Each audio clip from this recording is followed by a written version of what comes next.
This episode is supported by Little Saints. More than a non-alcoholic beverage, it's a mushroom-infused cocktail that elevates the soul. Use code TheMothers20 for 20% off at littlesaints.com. That's TheMothers20 for 20% off at littlesaints.com. Now, enjoy the episode. Hello, everyone, and welcome back to The Mothers. I'm Sarah Brown, here helping us get to know the inner worlds of industry leaders and changemakers who are also somehow raising kids. How are they doing it? How are they feeling about it? What can we learn from them? Quick reminder to subscribe and follow and give us a 5-star review, assuming we've earned it, wherever you listen, and follow us on Instagram at The Mothers Pod for some easy clips and behind-the-scenes content. Today, we have a conversation I've been dying to share with everyone. Quick context, we launched as The Mothers, seeing it as a powerful reclaiming of a term that many people decide to define on behalf of mothers, intended to say essentially, we're mothers. We're the fucking mothers. We run companies, we run households, we run the world. See us, deal with us. But I will say for sure, I've been thinking about a gendered assumption within mother and what defines a mother. Is it a cis female with kids? Is it a female identifying person with kids? Is it a human with kids that takes on a disposition or behaviors or tasks that society has decided to associate with mother? Do kids make a mother? What about people that take on a maternal mothering role toward things other than kids? Businesses, pets, students. I also think about how there are challenges and specific dynamics to mothers in the most classical, even if problematic and outdated definition of mothers as, quote, women with kids. And I don't want those to get lost. And then my marketing background kicks in. And if you try to be everything to everyone, you're nothing. So then I sit in the swirl and the tension and say, well, fuck it. Let's let our guests tell their stories. Let's find people we admire, are curious about, who challenge us and make us think, who have big visions and big hearts and big wisdom, and let's give them a platform to share their experience. And that's largely what brought us to today's guest, Jarret Zafran, a Harvard graduate who found his way into politics and then law school and, quote, big law at WilmerHale. He's also a father of 2 through surrogacy and egg donation. He and his husband worked with a large agency to have their daughter and found the experience fine, but lacking in personal care for all parties involved. Like so many of our guests, he decided to build what he wished he had. Taken a leap, leaving WilmerHale, and he became the founder and executive director of Brownstone Surrogacy, a full-service surrogacy agency based in New York City that marries professionalism and competence with compassion and personalized support. The other more personal part of what brought us to Jarret is that he and Brownstone Surrogacy and a loving surrogate are wonderfully helping my own amazing brothers-in-law have their first child, due later this fall. In this conversation, we talk about career pivots, the impossibility of keeping work and kids separate in the pandemic, what it's like to have your identity as a parent merge so closely with your profession, and, most moving to me, what it's like to parent when there is no default or, quote, she-fault parent. So much of what Jarret said about his own parenting journey made me think differently about the roles mothers traditionally take on and why, and what a blessing and a burden it might be to approach it all with a blank piece of paper that says, you get to decide. So I invite you to enjoy our conversation with Jarret Zafran.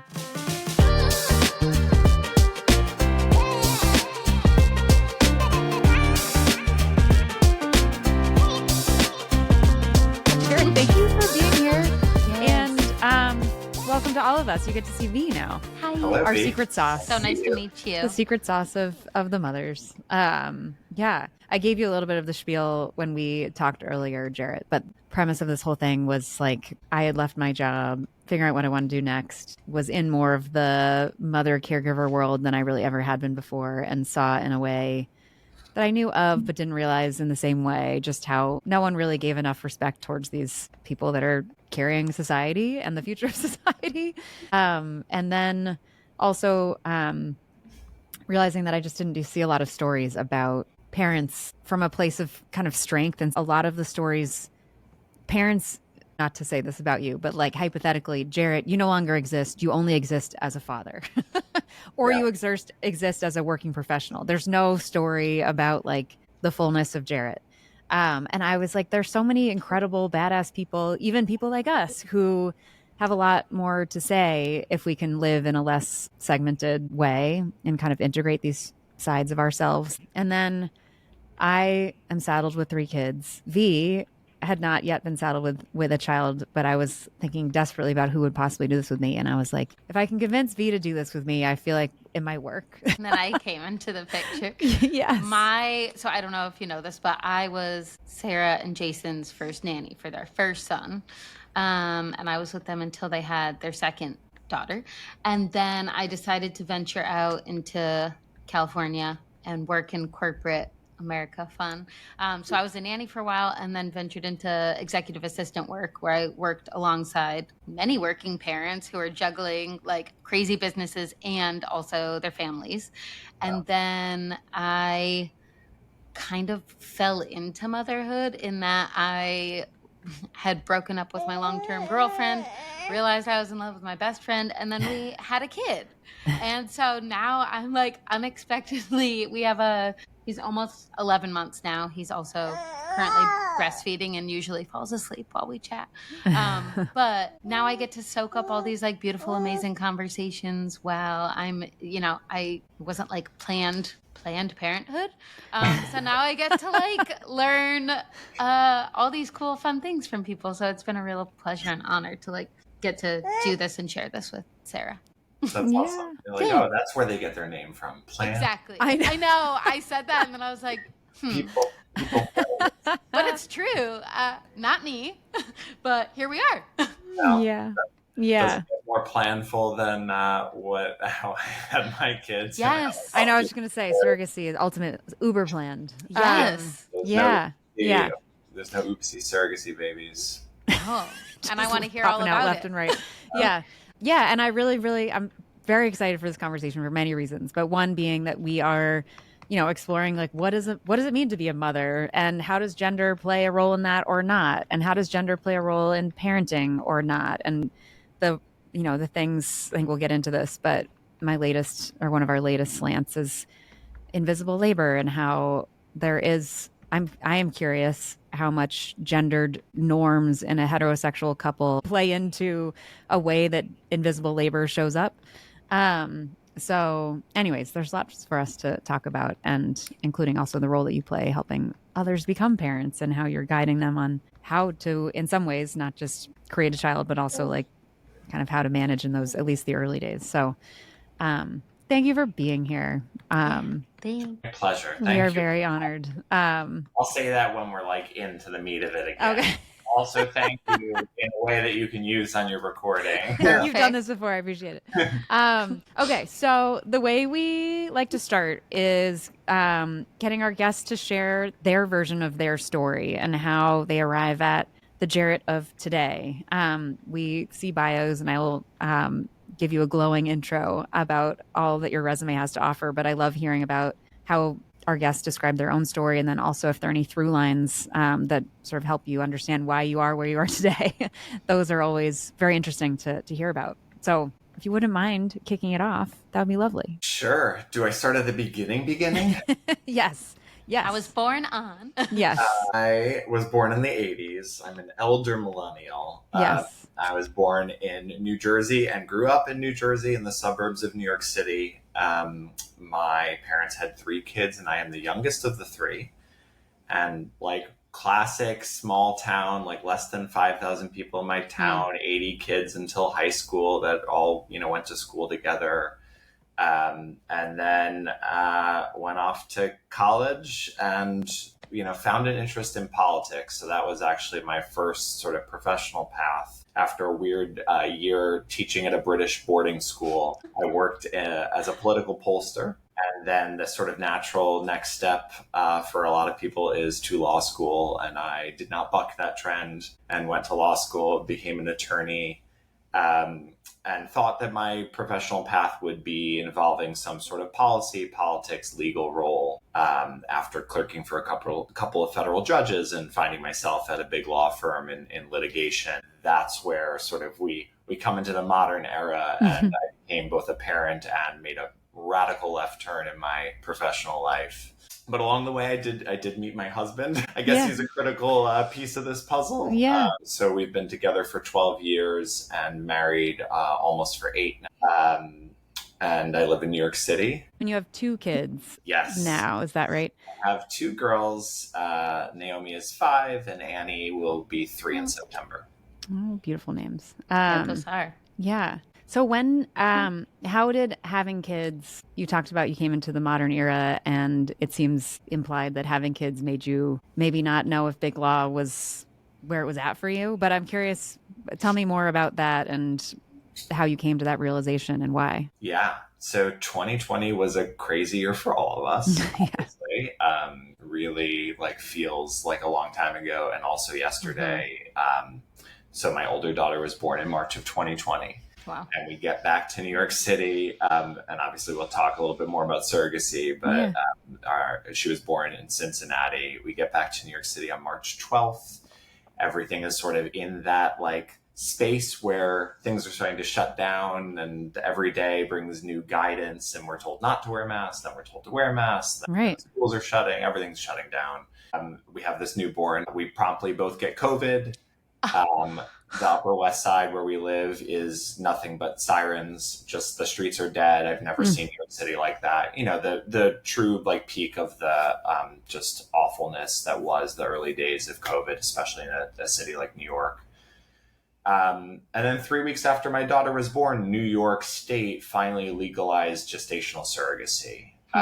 And we were, you know, a holdout state. We were the 47th state to do so. And so that the experience of having my daughter, of having a sort of mediocre experience along the way to having her, of this changing in New York, and sort of this light bulb went off in my head to try to do this better, to be the person that we would have wanted guiding us, you know, in retrospect. But I was still working at a law firm. Yeah. I had a good chunk of parental leave, thankfully, returned to the firm in that summer, and working remotely and having to bill your time in 6-minute increments and respond to partners on Friday nights when you have like a little kid crawling around your tiny apartment. Just that multitasking of having to, you know, I think you speak pretty eloquently on this podcast about how there's sort of 2 sides of us as parents, especially as working parents. There's the professional side and the personal side.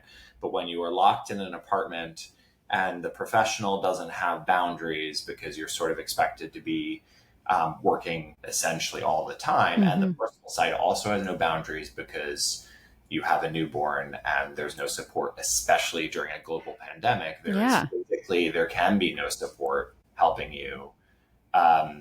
There was no way for me to separate them, and having to do both simultaneously for me is one of the most stressful things about being a parent. Yes. Not being fully present in one way or another, not being able to segment whatsoever, but having to parent and like out of the corner of your eye, watch your toddler pull books off of the bookshelf over and over again, while you know that you're under time pressure to return some sort of thing to one of your many bosses. I hated it. And so there was this sort of push of wanting to do this, start a surrogacy agency and do this professionally in a way that I would have wanted. Also, the pull out of the law firm because it just wasn't sustainable. Yeah. And so brave. People use different words. Whenever we talked, a lot of people on this podcast are founders in their own way. And I'll always say, we're so brave for leaving something established and building something new. But where did you get the courage or whatever, or the stupidity to do it? Like, I feel like there's some the energy, and the energy to take that leap into an area. I mean, you were a highly trained, exceptional lawyer. Building a business is also a different skill set too. So I'm just curious how you got yourself ready to do that. Naivete, I think. Love it. The answer. My dad actually ran his own business in a totally different field. He had a small little pharmaceutical company in New Jersey, but you know, I did have that model growing up of somebody who was their own boss and employed people and had that flexibility and got to sort of chart their own course. And and, grew up with stories of the ups and downs that he went through. I mean, there was a time right around the time that I was born, actually, where a large client of his defaulted on a massive payment, and he was near bankrupt. Mm-hmm. So, I knew it wasn't all sunshine and rainbows, but I also felt like we were in a place, because my husband had a seemingly stable job at the time, where, and I just waited for my bonus from the law firm to clear. Of course. Giving notice. Yes. As one does. So I felt like, okay, we have a cushion. I have this degree I can fall back on if this really doesn't pan out, if I don't have the passion for it that I hope I do when I sort of devote myself full time to starting this business. Mm-hmm. So I feel kind of lucky. I don't feel like it was particularly brave. I know there's a lot of people that have ideas and don't pursue them, but I also felt like I had a safety net. Yeah. And that's a massive privilege, right? There's a lot of people that risk a lot more than I did to start their businesses. And for me, at the end of the day, I knew if this doesn't work out, if I don't want to pursue it, I can go back to some sort of law job, and I will be not as happy doing it probably, but it will pay the bills, and it's fine. Yeah. So having that as a sort of contingency plan was massive in giving me sort of the freedom to just quit my job, lose the income entirely, and devote myself to figuring out what does it look like to start a business in this field I've never, other than my personal experience, have no professional connection to. Yeah. And how has it played out in terms of juggling kids? If in a different way, in big law, work was all the time, kids were also all the time, this lack of boundaries. I'm curious, I'm speaking for myself too. I now feel like I also have a lack of boundaries, but in a different way, where it's all happening at once. But I'm curious how separation. It's played. So I started my own business. Right. Yeah.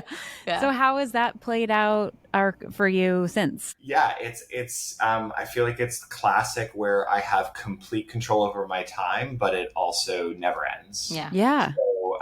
It's a 24/7 business. I mean, not just because there's like pregnancies involved, but also because, initially I was the single point of contact for literally everybody, every surrogate, every intended parent. And even now, with a small team, I'm constantly on. There's always something on social media, on Slack, on email. There's always, some conversation to have with a client. And that's the whole point, is to make this personal, to be accessible and responsive to them. Like that's infused into like the ethos of the agency. So I work a lot of nights, but the difference is that between 5 or 5:30, when I sort of log off and start cooking dinner while my husband picks up the girls from their respective schools or daycares, until about 8:30, when they're consistently asleep, which is its own blessing, that I actually do sleep pretty well. That probably saves me a lot. In those hours, I really don't work. So I am not multitasking. I'm not pulled away unless there's a true crisis. There's nobody that is expecting me to push aside my family to do this, because I'm my own boss. And that is huge. And so even if I'm working then from 8:30 until 11, which at different points was sort of, night in and night out, the state of affairs, it's for a reason. It's for a self-imposed reason. It's within my control. And it makes such a world of difference. Yeah. Do you think it's something that a leap that you would have taken, maybe not this business, but without having had kids, would you have arrived in a similar place of wanting essentially more control or a smaller environment? It's a great question. I don't know. I mean, certainly, obviously not this business, because it was like how I had my kids turned into my career.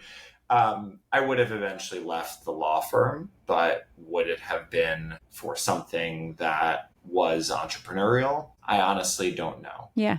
I certainly have that spirit, right? Like, I have that. My dad has it. My sister has it. My mom. So like, there's just sort of like I think of an attitude of like, I can figure this out, that some people have. And again, that's not necessarily a good thing or a bad thing. It just like is for some people, sort of how they're wired. to just sort of assume that they can tackle problems and that it'll work out. So it's possible that I could have done some sort of entrepreneurial thing, but I think the more likely path is that I would have parlayed my legal degree into some sort of legal adjacent job, working for like the city government or something. I would have always had a boss. I would have had a principal that was very demanding. I would have had like the same patterns of, not working a 9 to 5 in any respect. So no, I think 2020 like was so disruptive for so many people for so many different reasons. And I think for me it was like kids, the world seems to be falling apart, and also I should listen to my gut because I have this passion for something that growing up never would have thought in a million years I'd be doing. So like let me just run with it and see. Does it surprise you how much being a parent like sort of matters to you? This is a podcast called The Mothers. I find it amazing and hilarious that like in some ways it's the thing I least identify as, but the thing is most important to be doing. Just curious if for you, is it surprising that this has like become such a love for you? Yeah, I think it is surprising. It is impossible to piece apart my identity in this business because the whole thing is like I'm running an agency as somebody who has done this personally. Like, I've been in your shoes, right? So, and my identity as a parent, as a parent to littles, as a parent in a same-sex marriage, like all of those things are front and center. So I think a lot of people have the luxury of deciding sort of how their personal identities show up in professional life and deciding to collapse the two or not. It was just never going to be the case that my personal life could be kept separate from my professional life when I chose to do this. So it makes my identity as a parent more front and center for everybody. But yeah, it definitely changed sort of how I think of myself. I think I probably would have sort of seen myself first and foremost as an attorney or as like a gay attorney. And now like having kids and doing what I do, it is like parent first. And then probably gay parent and then small business owner and then attorney. Like all of the sort of other things have been knocked out of the top ranking. And also parenting is just like a ton of my time, right? I'm in the thank God it's Monday phase where the weekends feel very long. What do I do with these children? So tell me about that. Like how I want to get into a little bit of how you and your husband make all of this work and the divvying up of the logistics and also maintaining time, hopefully, to be yourselves separately and also run your business and all these things. You, for our audience, when you and I first chatted, you started articulating what otherwise I think of sort of as like minute details around the birth of a child and the responsibilities between parents in a way that actually made me cry, because as you're educating your clients, same-sex couples, where you actually have to talk about things like who's going to cut the umbilical cord and who's going to do chest to chest first. And there was something that, even as I'm saying it, it's making me emotional, but there was something about hearing that spelled out. Whereas I, sitting in a sort of classically heterosexual marriage, I deliver the baby and of course they like plop the child on my chest after I'm in pain and exhausted. And they're like, here you go. And they give dad the scissors and like all the things. So it was just, there's something I thought incredibly powerful. I just, the idea, which I'm sure is not, everything has blessings and curses, but you and your husband get to kind of you get to decide to a degree in a way that maybe I, as a straight woman, didn't feel like I didn't even know the things that I wasn't deciding. So I'm just curious how you approach, dividing up the joys of raising children in the context of a complicated world. It's something I think about all the time because there's no default, right? There's just no default. There's no default within our relationship. There's no default that's imposed societally, and it comes up all the time. Like I think it's not until you sort of learn to see the patterns do you realize like how endemic this is in everything, right? So like it could have been that like, you know, the husband is outside smoking the cigar and celebrating and you're like, I really hope I don't get mastitis. Like, Yes. right? It's just like it's the bar is set so low, unfortunately.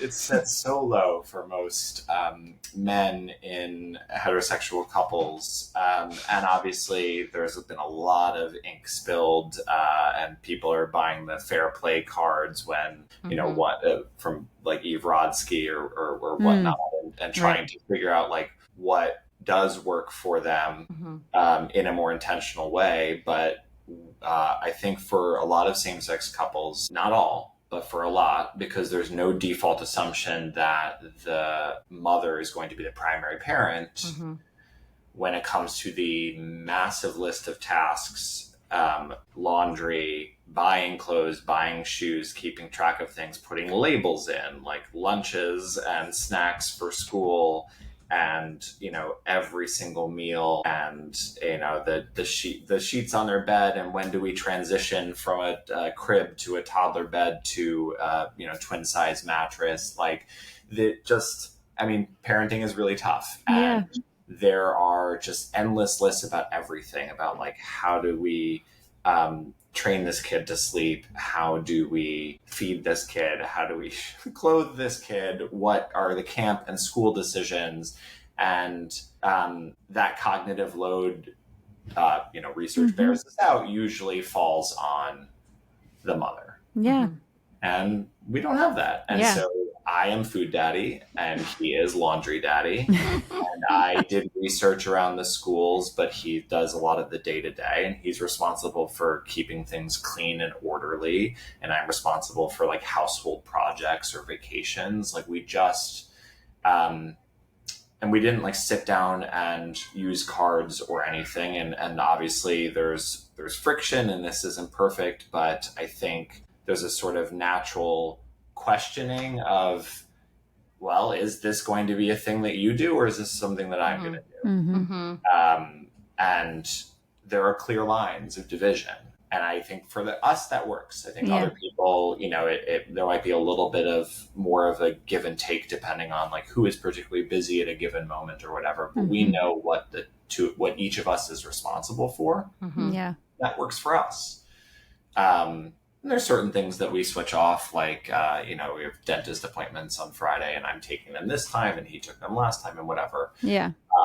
But, you know, I think the default, from what I observe at least, and I don't mean to speak with the broadest of brushes, but I guess I'm speaking with a broad brush, in most heterosexual couples, it seems to be that like the dentist appointment was inevitably booked by the wife or mother, and she was the one that knew that starting at age 2 or 3, the kids should probably start to go to the dentist. And she had purchased the toothbrush and the toothpaste and the floss and everything around dental care. And maybe the husband is brushing their teeth and bringing them to the dentist, but all of it was plotted out by his wife. And we are certainly not perfect, but I think there's like almost a freedom in being just set apart from those expectations. And it starts, I mean, Sarah, to what you were saying about our last conversation, it starts because there's a million and one decisions that somebody has to make when they're bringing their kid into the world through surrogacy.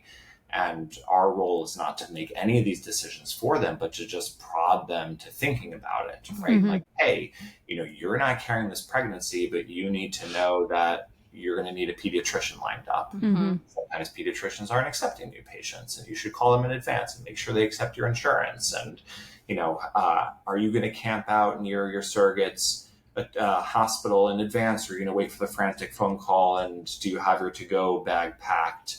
And who is standing where in the room? And if there's only 2 people allowed in the room, who's it going to be?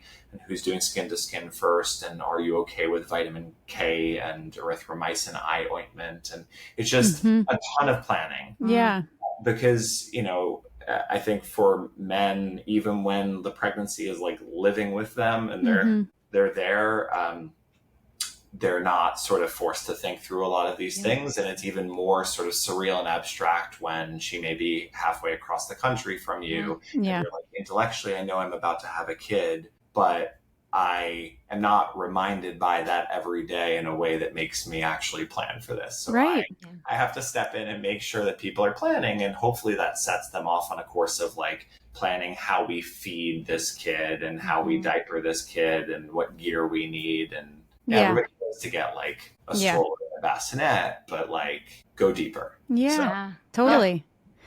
It does make me think, where this all begins. And like, I think there is, in my experience, much as to what you were describing, of there are things that because you are there, because you're at the OB appointments and you're seeing these doctors on a recurring basis, and because it's your medical experience, and then because you've delivered and because you are showing up, and me as a woman in this scenario had more of a maternity leave than my husband, like you're just kind of like in the system more. It wasn't a proactive effort, to be honest. It was more I have to do this, and I'm the only one. And even things, I had a great colleague at work who would always talk about how it signs up like the power that maybe everyone should think 5 times before you put your own email address down on anything when you sign up for when you sign up for the dentist appointments or the pediatric appointments or the summer camps, like that, whoever's email is on that sign up form is basically fucked for the rest forever of their life. And I don't know. You're getting the reminders right now. I'm signing the waivers, exactly. forms for the swim lessons and the camp. And, yes. So both of our email inboxes are clogged. And and I've seen some people try like they have a sort of family email address that everyone has access to, but it also seems to fall into the same camp. So within all of that though, and I know we were sort of joking about the fair play cards, but how do you think, I mean, within your own relationship, if you want, but also even as you see among your clients, like how some of this, the cognitive load, the mental load, the invisible labor is all something that needs to be seen and known, and ideally not for one person to suffer underneath the weight of all of that themselves. And outgrowth of that is the inevitable sort of resentment and frustration that like builds over time, fundamentally around the idea like this isn't fair. And I'm annoyed by that. And then I've personally gone through waves of being like, well, actually I think it's actually never gonna really be fair, because maybe sure within the context of strictly parenting, there's the role that we play, but then there's also the role that we play beyond that in our marriage of, I don't know, who's paying attention to our investments and who's scheduling some other appointment that I can't think about or who's setting up their own haircut. Like, there are a lot of the lists, if we really wanted to, there are a lot of places to like keep track of points. But I'm curious like how the idea of fairness when it comes to parenting shows up and how that relates even to happiness. I'd rather be happy than it be fair, I think. But I'm curious about that. Right. And fairness doesn't mean equality. It means like what works for that, particular set of parents. And I think for us, we both work and we both have similarly demanding jobs and we both have similar flexibility. I guess I have a little bit more flexibility. So, and that has all changed too. We've had different jobs. We've been in offices. We've been at home. We've had 1 kid. Now we have 2 kids.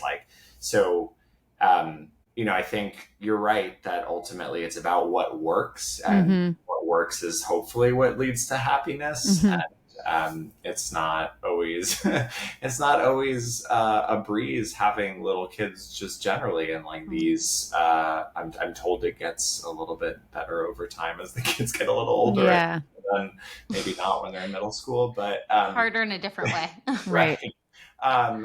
So, I think, I don't know that it's always the happiest time, but at least the sort of division of labor and feelings of resentment are not added on to the difficulty of raising little kids. Yeah. I don't know that I have great answers here other than like... You're not the expert.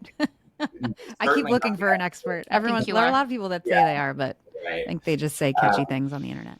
Yeah, fair enough. I wish I had marketing sense for like I think it's whatever works for that couple. I just think the problem is that a lot of couples are not even having the conversation. Yeah. Right? And hopefully society is changing in that way, but the resentment breeds when it's not something that was mutually decided. It's something that was sort of defaulted to. Right. That, so one day you wake up and like, why am I responsible for all of these things? And like, even if I have quote unquote the good partner that like actually steps up and is really active and involved with our children and is like present as a father, like, why am I still like creating the environment where that is possible for him? Yeah. Basically telling him what to do. Yeah. So, I think we don't have that. We have other sort of issues, but we don't have that. Yeah. Do you feel like as your kids have gotten older that the process of shining light or putting a visibility to these responsibilities has gotten easier? Because I think something along the lines of what Sarah was saying before, like so much of this stuff in many relationships is not spoken about. And so it's not even obvious that all of this stuff is happening in the background. But I think from the beginning, having these conversations about the smallest things, as far as like even cutting the cord, like if you are speaking about that from like the beginning, week one of having a kid, like, do you feel like that's gotten easier and more natural for you? And like, do you see with your clients that it has gotten like, I don't know, they seem more confident and successful in that? Or what is that like? I mean, I definitely think it's something that you get better at over time. Like just like anything, you're sort of forced to practice it. I think for, gay men in particular, and it actually, the slight majority of my clients are heterosexual couples that are turning to surrogacy for, other reasons, medical and psychological indications. But for the gay male couples, I think initially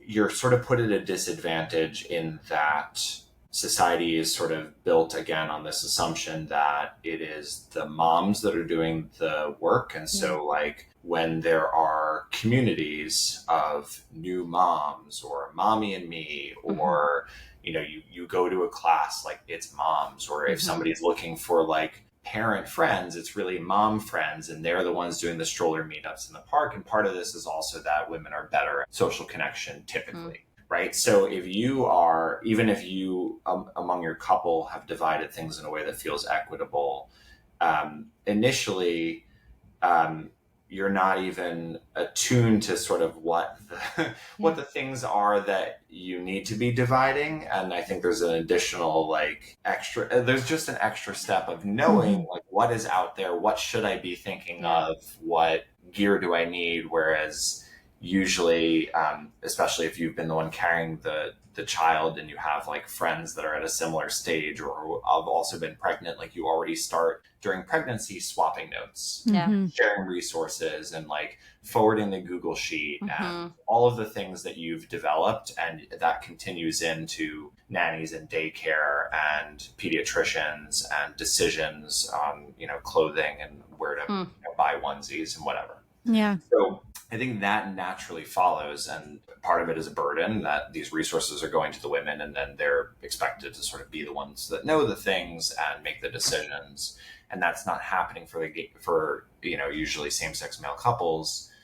And then I think you find a way to overcome that disadvantage, and maybe in some ways it's better that you're not burdened by all of this information all at once as a new parent. And then it gets a little bit easier to answer your question more directly, V, because your kids end up being preschoolers and school-age children. And even if, again, it's not the same, you are automatically meeting other parents of kids that age through childcare and school. And so then it starts to equalize a little bit because we are on the text threads and in the WhatsApp groups when people are reminding each other about summer camp deadlines or what have you. So I think there's like ups and downs to it all, and it's different. I don't know if it's easier or harder overall because I don't know the comparison personally. And for my clients, I think, similarly, each one has a very different orientation towards this and village to start out with.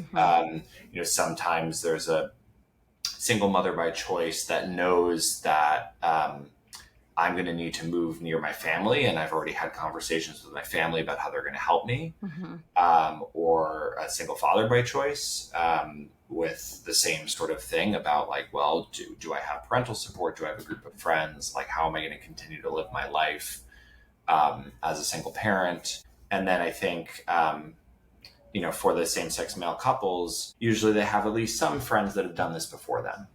And so they you glom onto that, but it's not a village. And I think that catches people off guard. It caught me and my husband off guard. Sure. We weren't as intentional about the village as we should have been in retrospect. Sure. Yeah. Yeah. How is it to go through the world as a gay male parent? It's a big question, obviously, but I imagine like, how is it? But yeah, tell me on behalf of everybody. But it just personal to your experience. And I will say it's personally to my experience. I think I felt like as a new mom, I both felt like I should be great at this, or I should know how to do this, or I should naturally feel included in things. And yet also felt all of that felt totally alien to me. And I also was like, are these my people? Am I a mommy class mom? Like, I don't know. Like, I think there was a lot of figuring out both how I identified alongside this child, and then also kind of as an extension of my identity, like how did people receive me, I guess. I don't know from your experience if maybe that's the universal experience, but I'm sure there's added layers for you. So I was curious if you could sort of share a little bit about what that was like and continues to be like. Totally. I think it's always difficult to really find your people, and some of that is built on an assumption that, maybe there aren't two working parents, or that you have oodles of resources where you can sort of have a nanny on essentially retainer, at least in New York City where we live, that you have sort of a nanny to pick up the slack, and that frees you up to be able to do all of the things you need to do. But then, people would be like, oh, I know these other men that have a baby, and it's such a novelty that it was sort of like an assumption, well, you'll be friends with the other gay parents. And it's like, well, there's like 10 of us. Yeah. Even in like this neighborhood, there's more than 10, but like, that's not necessarily going to be our people. Like our friend group outside of parenthood was diverse, and it hasn't really changed in that respect. And so I think, I hear you, Sarah. It has always felt like difficult to find our people. And I think, again, there's like a little bit of an added layer of not having that piece in common with anybody, right? Like if the men are not the primary parent, but I am also a man, then there's a way in which I can't totally relate to the men, and I can't totally relate to the women. Or like a little third category. And it is like a pity party. Again, it's advantages and disadvantages, and this is very far from a woe is me. But I think, there's natural ways in which heterosexual couples tend to sort of create bonds as parents that we are apart from. Yeah. So, I don't know. I mean, we found our people. We feel like, thankfully, a lot of the kids that our daughters have gravitated to have cool parents. And that's the dream, right? That like, please don't befriend the kid whose parents I don't like. Yeah, right. Truly. Bring me good parent friends, please. And thankfully they have, and we really like a lot of the folks in our school communities, but it's not a monolith. I think I feel exactly how you feel, Sarah, with maybe just like a slight little extra layer. Yeah. Have you learned, or how has seeing so many couples through your work go through the process of, in various ways, desperately wanting to find a way to have a child? The child arrives, then they kind of, I don't know how much you remain in touch with them after that, but I'm curious.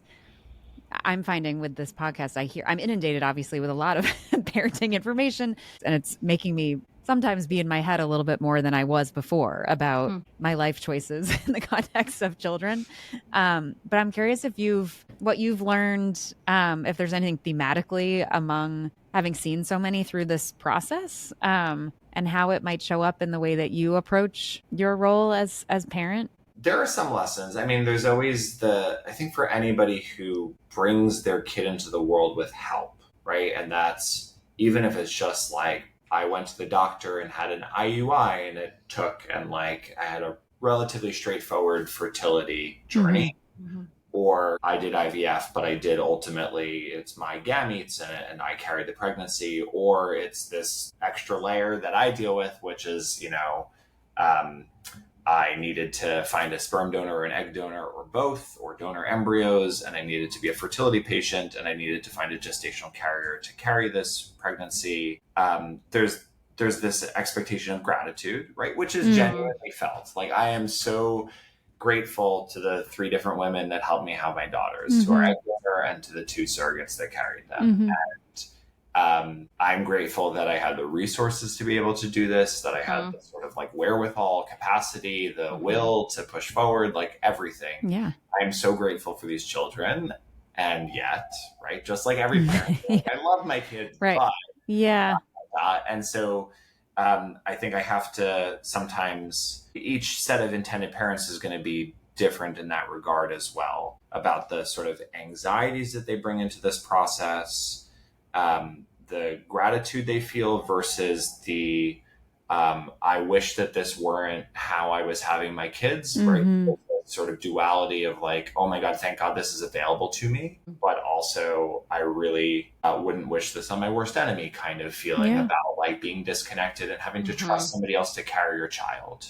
Yeah. And they're putting a lot of trust in you, and it's a very unique and intimate relationship. And I think at the end of the day, does it affect how I parent my kids? A little bit, in that I know how lucky I am, and they also drive me crazy. Yeah. And then it really affects me professionally that I have the personal impact they experience, because I try not to lump all of my clients together, and I try to understand a little bit more about what they're carrying into this process individually. So that's the ideal, is that we're individualizing our support and not treating every case the same, because I have clients that had 17 failed embryo transfers before coming to the agency, and I have clients that have had massive losses, second trimester, third trimester pregnancy losses, repeated pregnancy losses. Then I also have clients that they were born with a uterine malformation, where they knew that surrogacy was going to be the only way they would have biological kids, or of course gay male couples for whom this feels like a burden, but also very exciting. And thank God we have this opportunity to us. And so everybody's coming in with a very different mental outlook. And every surrogate is a parent of typically young kids as well, with demands on her time and oftentimes a job on top of, fitting in this massive project and being pregnant for somebody else. Yeah. So, I think everybody's a unique snowflake, and I try to remember that, right? That no journey is going to be the same, no surrogate is the same, no intended parent is the same, and I need to do my best to meet people where they are. Yeah, you're very kind-hearted. Yeah. And very empathetic. No, it's great. One thing that's slightly related to what you were saying, of just sort of the reality of it's a complicated thing. You can be both grateful and frustrated and all these things. This idea of all, and it often, almost exclusively, actually, you hold me honest here, but it seems like this idea of having it all in life is really spoken directly towards women. And I actually don't think that's fair. I think everyone might be curious about how to fit everything in, but we like to ask a lot of our guests about this idea of having it all, and because in many ways it seems like they do have it all, and yet probably it's impossible, and is it making them happy? But do you have the burden of wanting to have it all, or how do you think about this concept of having it all in life? And how would you define it all if you had to? Yeah, I mean, I think like a typical cis man, I just expected to have it all. Really? Right? Yeah. Just imbued with that confidence and never questioned having it all.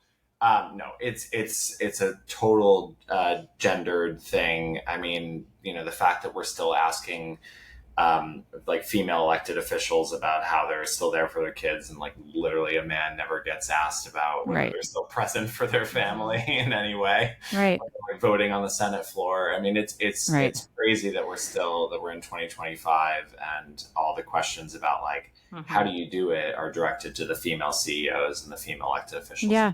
And it's not that the question shouldn't be asked to the women; it should just also be asked of men. And if they're like, if they're stumbling around and saying like, well, I just, blah, blah, blah. It's like, yeah, but is it because you're relying on your partner to really do the work? And like, please be honest about that.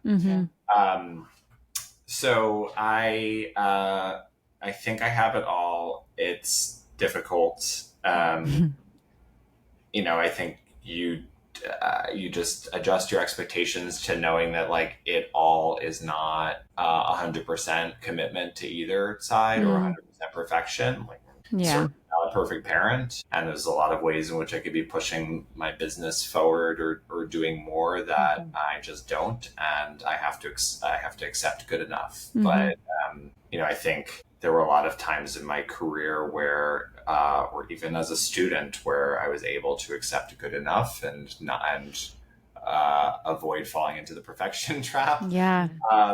And so I try to be kind to myself in that respect, and just know that like having it all is not being perfect at any of it. It's just putting it all on your plate and saying, well, it's all there. Yes. I like that. Yes, totally. Not going to always eat all my vegetables. But I see them. I can come back to them. Hey. Right. I mean, even if I don't have, if he's laundry daddy and I'm food daddy, like there are so many times where the refrigerator is pretty bare and just like, well, didn't have time to get to the supermarket. And I have to just like accept that, even though I have a lot of support around me, I still fell down on the job with my little segment, because it happens, and I will strive to do better and we'll move on with our lives. Yeah. So, amazing. That's like in some ways, the most depressing answer to like, well, how can you have it all? It's like, I'm not answering no, but I'm saying, well, all just means that you're going to mess up every part of it. Well, I also, but I actually love it. Sorry, go ahead, Dee. Yeah. No, I was just going to say that's like real and realistic and like takes off the pressure of like having it all and having to be perfect at it all at all times. Because I that's completely agree. Life. Yes. It's messy and like it's a little imperfect, but like we're ultimately getting there. Like, and that's okay. And for women, this pressure to do it all perfectly is what is inherently like suggested in that phrase of like, you'll have it all and you'll be beautiful and happy and you'll have perfect kids and you'll have this dream job that you work hard but not too hard and you get paid really, like it's just all of this impossible perfectionist stuff that's built into that. And it's about like, well, what are the expectations of the other people in those realms? Like, does your boss understand that you're not always going to be perfect at work because of everything else that's happening outside of work? And does your partner, is he or she going to step into the breach and help you because of what's going on at work and the fact that you have to stay late? And like, that's just like one example of the push-pull of the, this segmented life, right? So you're saying like, can you show up with your full self? That requires that there's not just like hey, it's Pride Month, we recognize you, gay employee, but an acceptance like in the work setting of how that actually negatively may impact the company. And the acceptance at home about how that may negatively impact your marriage and your ability to parent. And it doesn't mean that you should only do one or the other, and that you have to make a choice or quit some key aspect of something or other. But just everybody accepts that there's 24 hours in a day and nobody has found a way to make more of those, and it's tough. Maybe Gen AI will figure that out. I feel like that's why are we like messing around with other stuff? Yeah, it's true. I don't want more time. It's true. This is good. We're good. Okay, speaking of time, we have three short answer questions just to close, and you can speak as long as you want, but we can also use the clock. If you could go back and tell yourself one thing as you navigated newborn life in the earliest days for the first time, anything come to mind? Yeah, I think I sort of touched on it earlier, but the thing that in retrospect I would have done differently is be more intentional about building a village. it's hard being a parent. It's hard being a working parent. It's hard in a household of 2 working parents. And if there's no, I think a lot of people sort of thankfully have some sort of like close friend, family member who's like local and interested and capable of just sort of being there as like a built-in village. And absent that, you have to create it, right? And we talked about how, through like expecting moms and new moms and all of that, that sort of naturally develops, not for everybody, of course. But I think for us, complicated by the fact that our older daughter was born in 2020 in the midst of the pandemic, and sort of a limit on how much of a village you can create when the village is going to kill you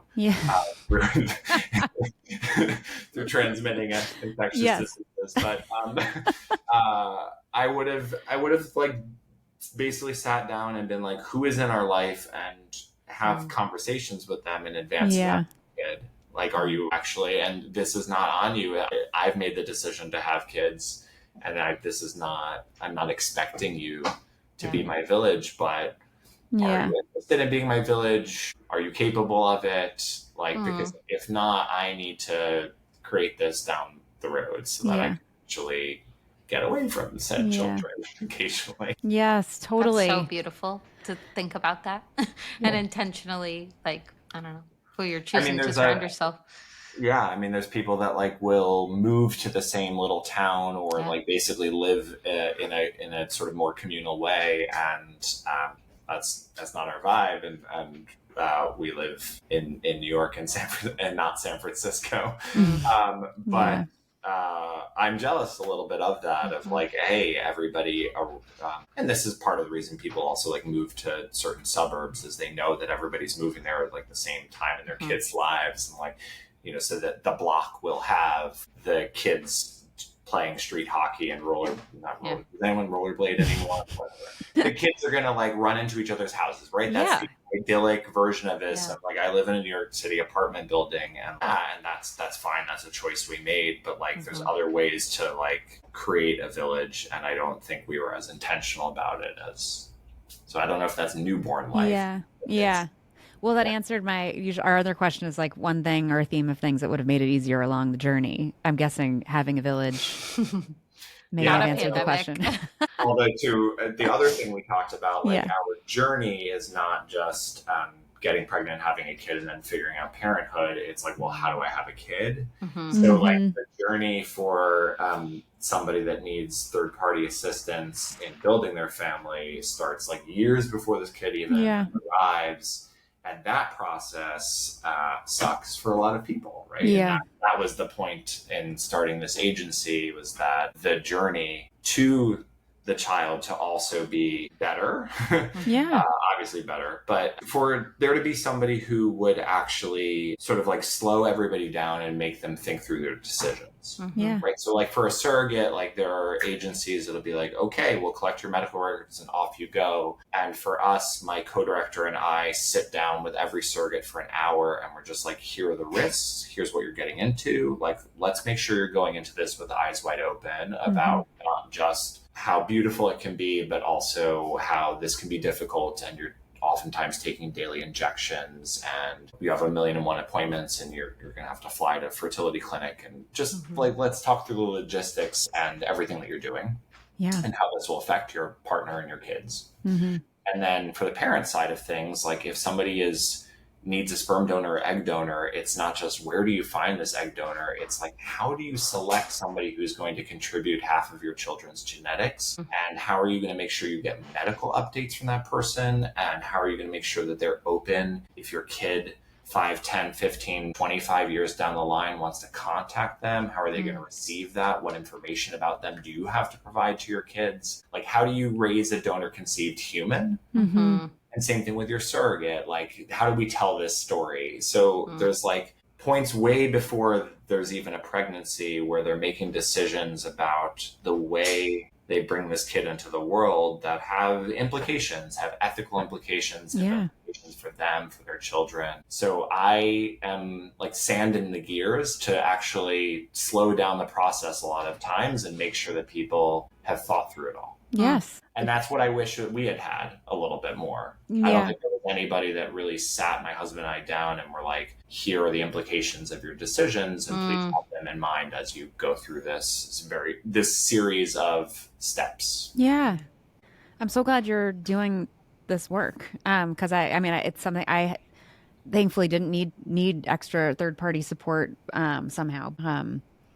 Just as you're saying, like things that I wouldn't have known to think about. And even also, I feel like we should have another segment and talk to the surrogates, like their experience of and what that feels like related to many of whom may already have had their own children, but like what that in the context, all of them do, in the context of mothers and motherhood, like how that feels similar but different, obviously. There's so much richness in the world that you're like paying attention to and building and bringing more support to. And I like that you're doing it with a very human lens. It's not a transaction. No, definitely not. We're not making widgets. Yes. Okay. Final question is, your kids may be listening, or one day they will. Is there anything you'd like to say to them? We did our best. And I have no doubt we will mess these kids up in all sorts of ways, right? And I'll set aside money for their therapy bills later on in their life. But again, like sort of put upon us at like if we were going to have kids, it needed to be complicated and intentional. And so I think baked into that intentionality, like we had a lot of decisions to make, and we did our best with those decisions. And hopefully nobody comes to regret those decisions. Yeah. But that's even in parenting, I think we talked pretty early on about like styles, and it's impossible to talk through all of it until you're actually like in the moment and your kid like threw food on the floor intentionally, and like how do you respond? Yeah. So I think we tried to just be intentional about like all of the myriad decisions you have to make as a parent too, around like screen time and like when do they eat their first cupcake and all of that. And I think so many parents are just doing their best. Yeah. Trying to make decisions along the way that makes sense. So I would plead with my girls to know that we tried. Yeah. Well, and how wanted they are. I think about, and just the idea for kids psychologically as they grow up to know that they matter and they belong. I mean, this is a very fundamental thing, that how much can a child necessarily understand, like hold the weight of that? But just these are couples or single people coming like desperately wanting to have these kids. And that has to translate to a sense of belonging and meaning within their own family, among the children. So. I mean, there's a danger. You don't want it to be a burden for those kids. Like, oh, I was so wanted, and now I have a disappointment for my parents who went through hell and high water to have me. So, I don't want it to be a thing that they like feel like there's weight associated with it. Sure. But you're right. There's no oopsie surrogacy baby, and it takes a lot more than a glass of Merlot. So so hopefully there'll be a little bit of grace and understanding that everybody's carrying their own things from their childhood, and totally we go to therapy, totally try not to repeat it in the next generation, but we're all just doing our best. That's true. Amazing. Well, thank you so much for joining us and sharing your story and your perspective. It's like so valuable to everyone that's hearing this, and I think makes everyone see their life in a little bit of a different way. So I really, really appreciate you sharing your full self with us. So thank you. We feel very lucky. Thank you. It's my pleasure, and thank you for doing what you do. Yeah, thank you, Jarret. Well, Jarret, what a beautiful human. Doing beautiful things. I feel like I have so many questions about so many aspects of his life and his work that we didn't get to ask enough about. Like I really do want to explore the surrogacy experience, and how that's so beautiful and complicated and has so many layers, but I also is obviously relevant to the idea of what does it mean to be a mother? I know I had 5,000 questions and instead just was like taking any and all things in that he was saying. I think that what an incredibly complex and emotional and just like difficult thing it must be to know that your baby is not just outside of your body, but like outside of your sphere, that like they're Yeah. not there with you and you have only so much control over the things that happen. You know, it's such a crash course into parenting of like, ooh, I have no control over anything, Right. you know, like, Yeah. but then also having to have all of those complex conversations and visibility over every little detail, Yeah. um, while not having that person who's pregnant with you. I think that that Yeah. is so, I don't know. I just can't Yeah. imagine. I know. Totally. And they do in a heterosexual couple, they often talk about how mom becomes a parent the moment she gets pregnant or the script Exactly. turns blue, whatever. And Yeah. then dad doesn't really realize until child Mm-hmm. arrives. Mm-hmm. And I do think it's so essential that Jarret is trying to, um, in some ways, I wish that services were there For everyone. for same sex and otherwise Yes. couples, but Yes. that trying like thinking ahead and getting our minds around beyond like the enormous logistical complexity beyond logistics of just Mm-hmm. like pulling all the parts together in order to create a life, but then also just thinking about what it means when this thing does arrive. Yep. Yeah, it's a lot. It's heavy. It's a beautiful responsibility. And he's such a I don't know, an empathetic Yeah. character. I feel like he would make me feel at ease if I Yes. was in that circumstance. Yeah. Also, so beautiful that him and his husband went through this, felt like it could have been better and they didn't have the things they wanted or needed. And then he decided to take such a step to say, like, I will be that person. I think that is so Mm-hmm. incredible. And like something also I would have liked to hear even more and more about, like knowing that becoming a parent and having their first kid and during a pandemic where like you don't have your village and you're in New York City, which is Yeah, like epicenter, like, totally. Yeah. I don't know. I think that that's so powerful. I really appreciated in the last few like buzz questions that we have. Mm-hmm. He kept saying intentional, and I wanted to like he is such an intentional human about everything as a Yeah. parent and what he's choosing to do for work and how Mm-hmm. he engages with their. I think do they call them clients? Is that how? Mm-hmm. Like I think that that's so there's so much intention behind every action, every question, every decision. I think that's really beautiful. Yeah. Mm. Yes. Oh, I totally agree. I also, I don't know if you felt it again, but it relates to the intention piece of like who does what in this partnership related Mm-hmm. to the kids. And just hearing him articulate the Mm-hmm. minutia that otherwise just is stuck in my head and doesn't feel worth sharing out loud as much Yeah. as I would love someone else to be carrying it and doing it, but also feels annoying. Mm-hmm. When he was, talking about when to change the bed sheets and when I to get the know. next size clothes and like when to make the dentist appointment.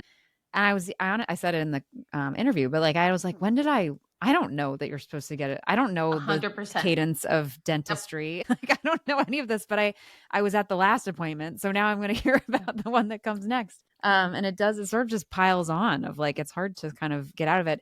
And it is in some ways comforting to know that like, even in a relationship where they have to talk about so many of these Mm-hmm. things, I don't know why the rest of us don't feel like they have to, but for Mm-hmm. whatever reason, it seems like necessary to articulate, to make known the things that need to be handled. Yeah. That even then it's like it's a lot and not always fair. Yeah.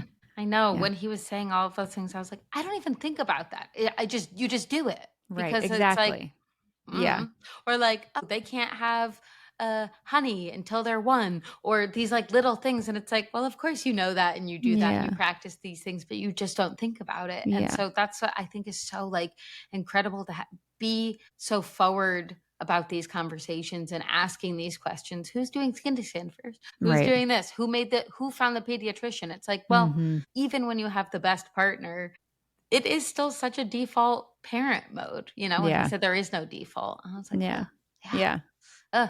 The other thing that I like to highlight, which was, I feel like in these conversations we've had a lot of, almost becomes cliche, and that like once I had a kid, I really wanted to make sure I did work that mattered and that had purpose. And it was interesting to hear that come. And I know that that's an experience that is not unique to women, and I think it's healthy to hear these stories. It almost made periodically thought about like, should we also spin up, whether we host it or not, like the fathers? Because I think a lot of what he said was, I once we had kids, I realized that like so much of what how my work like functioned was not really sustainable anymore. And gave him a little bit of a kick to like try something new and entrepreneurial and a little more flexible in a certain way. But I do think it's interesting the role that having kids plays in what people want and need out of work. And it's good to hear that coming from all parts of every spectrum. Because it is, having kids just is, I think, universally just a life altering experience. Yeah. And there's life before the kid, and then there's who you are after.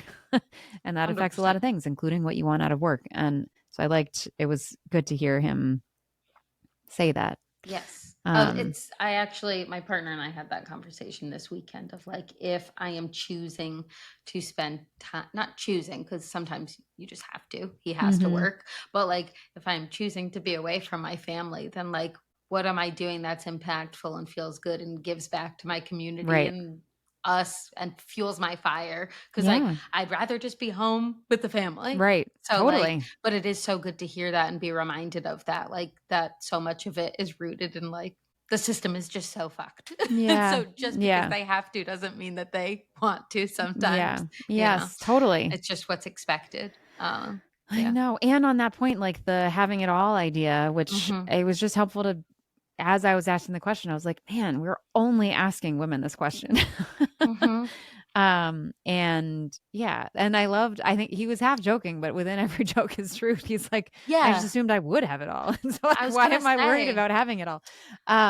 It's also refreshing. Because there's also like almost like less of an excuse for them to not have it all because of society. I don't believe that, but I feel like it's like, of course you have it all. Duh. Yeah. Like you go to work and you have your wife that you come home to and your kid, whatever. It's like, oh my God. We're all dealing with the same pressures and expectations and inability to fulfill these like insane quotas and standards. Like, yeah, exactly. And I love that consistently everyone has said basically like, I think I have it all, and all doesn't mean 100% of everything all the time. Right.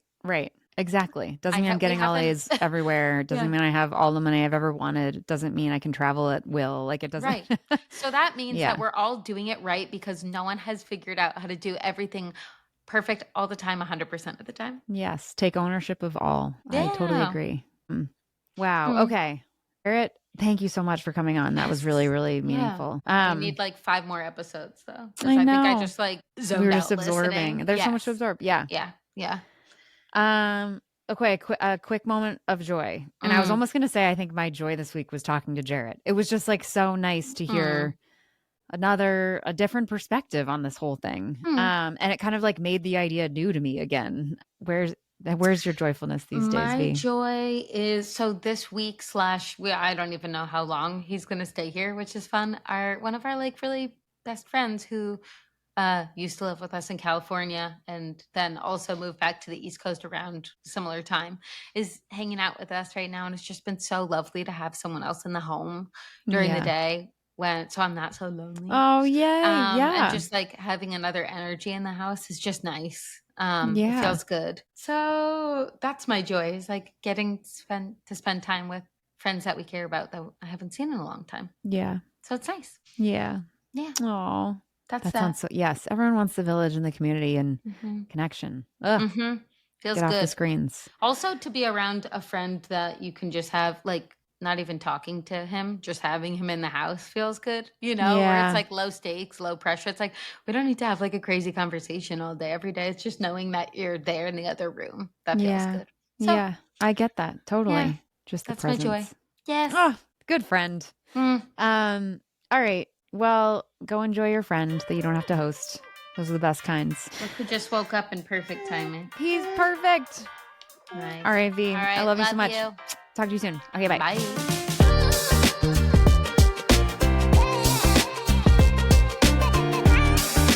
Thank you so much for joining us.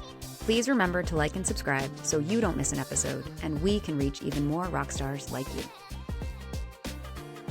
The Mothers is a production of Backline Media, shining a light on those who carry the team.